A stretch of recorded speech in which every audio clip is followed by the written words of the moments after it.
यहीं से कंटिन्यू करेंगे। शुएब शाहीन साहब तज्जियाकार हमारे साथ मौजूद है। बहुत शुक्रिया शुएब साहब, आपने वक्त निकाला आज न्यूज़ के लिए। जानना ये चाहते हैं कि आज करारदाद को मंजूर कर लिया गया है कौमी असम्बली में, 3 रुकनी बेंच के फैसले को ऐवान ने मुस्तरद कर दिया है। किस तरह से देख रहे हैं इस करारदाद को आप?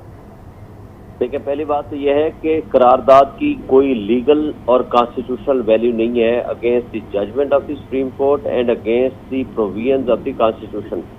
कॉन्स्टिट्यूशन ये कहता है कि 90 डेज में इलेक्शन कराने हैं आपने, अगर असम्बली डिसॉल्व हो जाए, और 60 डेज में अगर एक्सपायरी हो जाए। तो अब ये कॉन्स्टिट्यूशन को अमेंड करने के लिए 2/3 मेजॉरिटी चाहिए। कल 2/3 मेजॉरिटी आकर कह देती है कि नहीं जी, ये 90 दिन की बजाय ना आप 4 महीने में कर सकते हैं, 5 महीने में कर सकते हैं, आप 6 महीने में कर सकते हैं, सिवाय कॉन्स्टिट्यूशनल मैंडेट के। और वो भी आप एक चीज नहीं लेके जा सकते, क्योंकि एक आइन का एक बेसिक स्ट्रक्चर है। बेसिक स्ट्रक्चर ये कहता है कि आपने अपने मुंतखब नुमाइंदों के जरिए तमाम उमूर ममलिकत चलाने हैं। अब वो उमूर ममलिकत जो है वो मुंतखब नुमाइंदे ही चलाएंगे। अब ये नहीं हो सकता कि असम्बली डिसॉल्व कर ली, उसकी बुनियादी पहली कंडीशन है आप उसकी डेट देंगे। सेकंड कंडीशन आती है कि आप इंटरम सेटअप बनाएंगे। आपने इंटरम सेटअप पहले बना लिया और डेट देने के लिए तैयार नहीं थे, जिसके लिए सुप्रीम कोर्ट में जाना पड़ा और सुप्रीम कोर्ट ने डायरेक्शन दे दी। अब ये जो नया फैसला आ गया है इसकी रोशनी में, जिसमें 3 क्वेश्चन फार्मूलेट किए सुप्रीम कोर्ट ने, क्या इलेक्शन कमीशन को अख्तियार है कि प्रेसिडेंट की दी हुई डेट को चेंज करे? सुप्रीम कोर्ट ने जवाब दे दिया नहीं, ना किसी आइन में मौजूद है, ना किसी रूल में मौजूद है। और इसमें इवन ECP का वकील और अटॉर्नी जनरल एक लफ्ज नहीं कहा, उन्होंने एडमिट किया हाँ जी ECP को कोई अख्तियार नहीं है। दूसरा क्वेश्चन था कि क्या 90 दिन में इलेक्शन मस्ट है या नियरेस्ट टू 90 डेज अगर मजबूरी हो जाए, जिस तरह इन हालात में अनकॉन्स्टिट्यूशनल एक्ट ऑफ ECP की वजह से डिले हुआ। तो सबने एडमिट किया कि 90 डेज में ही इलेक्शन होने हैं या बाहर मजबूरी जो उसके नियरेस्ट टाइम होगा। ये मुखालिफ वकील यानी जिसके खिलाफ पटिशन थी, जिसमें अटॉर्नी जनरल और ECP के वकील, उन्होंने एडमिट किया। तीसरा क्वेश्चन ये था कि ये जो बहाना बना रहे हैं कि जी हमारे पास पैसे नहीं, फंड्स नहीं है और हमारे पास नफरी नहीं है, क्या वो जस्टिफाइड है? कानून कायदा उसको एक्सेप्ट करता है? यानी सुप्रीम कोर्ट ने उनसे 4 सवाल किए, ना वजारत खजाना जवाब दे सका, ना सेक्रेटरी दिफा उसका कोई जवाब दे सका, और सुप्रीम कोर्ट ने फाइनल एक वर्डिक्ट दे दिया है। सुप्रीम कोर्ट की जजमेंट को पार्लियामान भी खत्म नहीं कर सकता। हाँ, पार्लियामान को खत्म करने के लिए अगर फर्ज करो कल ये कहें कि without notwithstanding anything contained in the judgment of the supreme court, हम इस आइन को तब्दील कर रहे हैं 2/3 मेजॉरिटी के साथ, और उसके अंदर जो 90 डेज पीरियड लिखा हुआ है, और वो 90 डेज की बजाय कि हम इसको 4 महीने कर देते हैं, 120 डेज कर देते हैं, फिर तो कोई बात समझ आएगी। वरना सुप्रीम कोर्ट की लेटेस्ट जजमेंट है इस मौजूद के ऊपर, जिसमें 2015 ये बता दीजिएगा, ये कहता है कि सुप्रीम कोर्ट की जजमेंट को पार्लियामान भी खत्म नहीं कर सकती। ठीक है, तो शुएब साहब ये भी बता दीजिएगा कि अब आप जिस तरह से बता रहे हैं कि इस करारदाद की कोई हैसियत नहीं है, इसके तहत अब इलेक्शन अगर नहीं होते या आगे कर दिए जाते हैं इन एनी केस, तो फिर क्या तौहीन अदालत हो सकती है? ये पहली बात तो यह है कि आगे तारीख कौन देगा? इलेक्शन कमीशन तो दे नहीं सकता, प्रेसिडेंट ने ऑलरेडी डेट दे दी, सुप्रीम कोर्ट ने उसको मॉडिफाई करके 14 मई दे दी है। कौन तारीख को तब्दील करेगा? और तारीख इसी में ही इलेक्शन होने हैं। ये जितना भागेंगे उतना ये गंदे होंगे।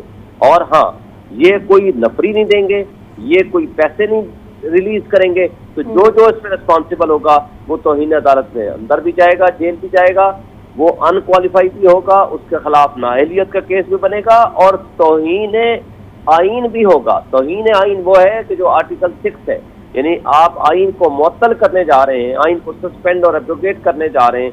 और मेरा ख्याल ये है कि PMLN जो है वो डिटरमिन कर चुकी है कि हमें एक तो सियासी शहीद बनने के लिए शहबाज शरीफ की कुर्बानी देनी चाहिए, और दूसरा मेरा ख्याल है मरियम नवाज और नवाज शरीफ का वतीरा ये है कि इसको कुर्बान कर दो। इसके तहत शुएब साहब तौहीन अदालत की कार्रवाई किन अरकान के खिलाफ होगी फिर, जो आज मौजूद थे? नहीं, जो शख्स रुकावट डालेगा सुप्रीम कोर्ट के फैसले में, जिनको डायरेक्शंस हैं, जिसमें वजारत खजाना है, जिसमें इलेक्शन कमीशन है, जिसमें वजारत दिफा है, जिसमें प्राइम मिनिस्टर है, क्योंकि फेडरल गवर्नमेंट को डायरेक्शंस है। Federal government includes the prime minister and the cabinet. Prime minister ज़ाहिर है सबसे पहले तो वो जिम्मेदार है, क्योंकि अगर प्राइम मिनिस्टर डिनाई कर देगा तो सबसे पहले उसको नाअहल भी किया जाएगा, जेल भी भेजा जाएगा, उसके बाद बाकी किसी की बारी आएगी। ठीक है शुएब साहब, तौहीन अदालत की जिस तरह से आपने जिक्र किया, तौहीन अदालत सिर्फ पीएम पे ही लागू हो सकती है या तमाम लोग जो इस वक्त असेंबली के अंदर मौजूद है? हम यही पॉइंट जानना चाह रहे हैं, जो लोग इस असेंबली के अंदर मौजूद हैं, करारदाद जिनके पास की गई है, जिन्होंने पास की है, वजीर आजम उस वक्त मौजूद थे, उसमें मौजूद थे, क्या वो भी तौहीन अदालत की जद में आएंगे?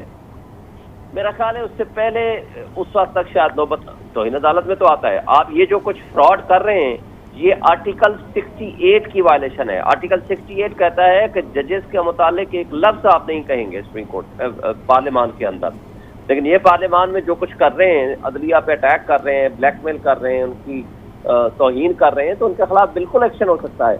लेकिन मेरा ख्याल है कि for the time being election के इनकाद के लिए जो जो रास्ते में रुकावट डालेगा सुप्रीम कोर्ट मेरा ख्याल है उनके खिलाफ एक्शन लेगा। लेकिन उनके खिलाफ हो सकता है, कोर्ट करती है या नहीं ये अलग बात है, लेकिन जो इलेक्शन के इनकाद में इंतवा करने की कोशिश करेगा या रुकावटें डालेगा, फॉर द टाइम बीइंग तो इनके खिलाफ एक्शन होगा। ये जो रेजोल्यूशन पास करने वाले या ये लोग हैं, मेरा ख्याल है कि court for the time being उनके खिलाफ कुछ जुडिशियल रेस्ट्रेंट का मुजाहरा करेगी और उनके खिलाफ चार्ज वो एक्शन है। ठीक है शुएब साहब, जिस तरह से भी आपने बताया कि ये करारदाद कोई लीगल पॉइंट नहीं रखती है अपना, इस करारदाद को क्या अब हुकूमत कोई बेस बना सकती है? क्योंकि उनका मुतालबा था कि फुल कोर्ट में ये केस की समाअत सुनी जाए, क्या इस पॉइंट को बेस बना सकते हैं? पहली बात तो यह है कि करारदाद की जब कानूनी और कॉन्स्टिट्यूशन के मुताबिक कोई हैसियत नहीं है, तो मेरा नहीं ख्याल कि इसको बेस बनाएंगे। ये तो भाग रहे हैं इलेक्शन से, वो क्या कहते हैं, हुए बदरा बहाना बेसियार, ये छुप रहे हैं कभी एक चीज के पीछे कभी दूसरी चीज के पीछे। भाई तुम जमहूरी अवामी लोग हो, तुम जाओ इलेक्शन में। ये तो आइन को मुअत्तल करने के मुतरादिफ है। कल असम्बली बैठ के ये कह दे आज के बाद आइन को हम मुअत्तल करते हैं, वो उस करारदाद की अहमियत होगी? कोई अहमियत नहीं होगी। ये नहीं कर सकते, इनके पास कोई ऑप्शन नहीं है सिवाय इस बात के ये इलेक्शन में जाएं। जितने ये गंदे हो चुके हैं, मजीद गंदे हो रहे हैं अपने आप को। शुएब साहब, अब आप जिस तरह से खुद भी फॉलो कर रहे होंगे, कौमी असम्बली का इजलास इस वक्त जारी है, अभी इस वक्त असद महमूद खिताब कर रहे हैं और उन्होंने अपने खिताब में ये अल्फाज इस्तेमाल किए हैं कि पार्लियामेंट जो है वो तौहीन अदालत को फेस करने के लिए, उसका सामना करने के लिए तैयार है।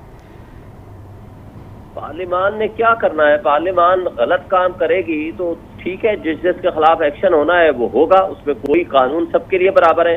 अगर एक समन वारंट की तामील के लिए 5000 पुलिस वाले एक साबिक प्राइम मिनिस्टर के घर पे हमला करते हैं और 24 घंटे ऑपरेशन जारी रखते हैं, उस वक्त ये कहते थे कि अदलिया के एहतराम के लिए हम ये कर रहे हैं। आज जब सुप्रीम कोर्ट ने एक फैसला दे दिया है, जो कि ये आज ये बहाना कर रहे हैं कि जी फुल कोर्ट नहीं बना, भाई फुल कोर्ट के जरिए ये लोग आए थे यहाँ कासिम सूरी की रूलिंग के खिलाफ, यही जजेस है जिसने फैसला किया और ये यहाँ आके बैठे हुए हैं। जिस आइन के तहत ये पावर्स डिराइव करके यहाँ पावर्स इंजॉय कर रहे हैं, वही आइन का तकाजा है कि आप इलेक्शन में जाएं। ये नहीं हो सकता कि आइन की एक शिक को तो हम मानते हैं, जो हमें फायदा देती है बाकियों को हम फेंक देते हैं। इस तरह ये नहीं चलेगा और ना ये कर सकते हैं। और आर्टिकल 68 इनको पाबंदी करता है, मजबूर करता है कि आप अदलिया का मुतालिक एक लफ्ज ना कहें। लेकिन जो कुछ ये कर रहे हैं, ये तौहीन अदालत भी है, तौहीन आइन भी है और मुल्क के साथ खिलवाड़ है। मुल्क पहले ही पॉलिटिकल पोलराइजेशन का इस कदर बदतरीन पोलराइजेशन हो चुकी है और माशी बदहाली अपने उरूज पे पहुंच चुकी है। और इनके करतूतों की वजह से आज सिचुएशन ये है कि पाकिस्तान की तारीख में सबसे ज्यादा बेरोजगारी है, कारखाने आपके बंद हो चुके हैं, रिजर्व आपके खत्म होने के करीब है, महंगाई सबसे ज्यादा है। इन्होंने आते साथ ही काम क्या किया? सिर्फ नैब से अपने मुकदमात खत्म कराए और ईसीएल से अपने आप को निकलवाया। आज रियासती इदारों को इमरान खान के खिलाफ ये इस्तेमाल कर रहे हैं और आजादी सहाफत का गला घूंटने की कोशिश कर रहे हैं। ये तर्ज अमल कानून शुएब शाहीन हमारे साथ मौजूद थे। आपके वक्त का बहुत शुक्रिया। 3 रुकनी बेंच के फैसले को ऐवान ने मुस्तरद कर दिया है। करारदाद मंजूर कर ली गई है कौमी असम्बली में।